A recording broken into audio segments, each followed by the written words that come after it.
Bismillahirrahmanirrahim. Assalamualaikum warahmatullahi wabarakatuh. Alhamdulillahirabbil alamin. Wassalatu wassalamu ala asrofil anbiya'i wal mursalin wa ala alihi washabbihi ajmain.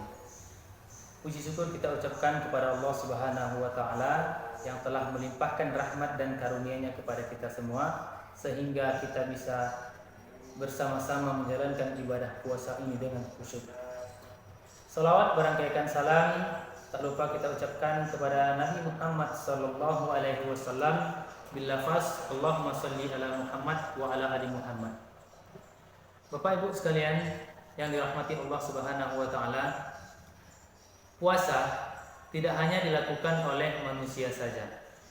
Beberapa makhluk hidup di dunia ini juga melakukan puasa untuk mencapai kehidupannya yang lebih baik. Dari sekian banyaknya binatang ataupun hewan yang berpuasa, ada dua hewan yang bisa kita ambil pelajarannya dari berpuasanya hewan tersebut.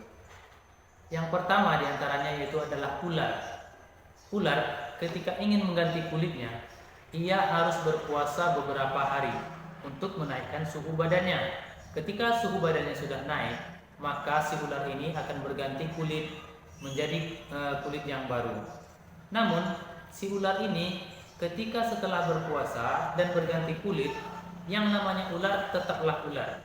Dia masih berbentuk ular, jalannya masih merata, dan dia masih berbisa. Ular ini masih tetap menjadi predator bagi makhluk lainnya. Berbeda dengan si ulat. Kalau si ulat ini, ketika dia menjadi ulat, dia menjadi musuh para petani. Kenapa menjadi musuh? Karena dia memakan dedaunan para petani, sayur-sayuran para petani, makanya ulat ini dibenci oleh petani. Namun ketika ulat ini sudah berubah menjadi kupu-kupu setelah melalui proses berpuasa, ulat ini berubah bentuk menjadi seekor kupu-kupu yang cantik, yang indah, yang warnanya, yang coraknya yang bagus. Dan kupu-kupu ini berubah sifatnya dan berubah bentuknya.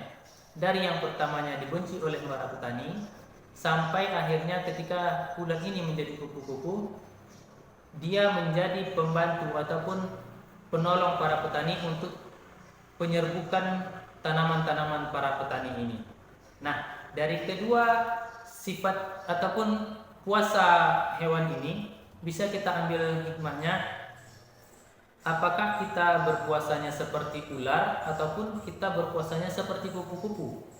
Jika kita berpuasanya seperti ular, maka sifat yang pertama kita dari awal Ramadan sampai akhir Ramadan nanti masih sama seperti yang dari awal Ramadan.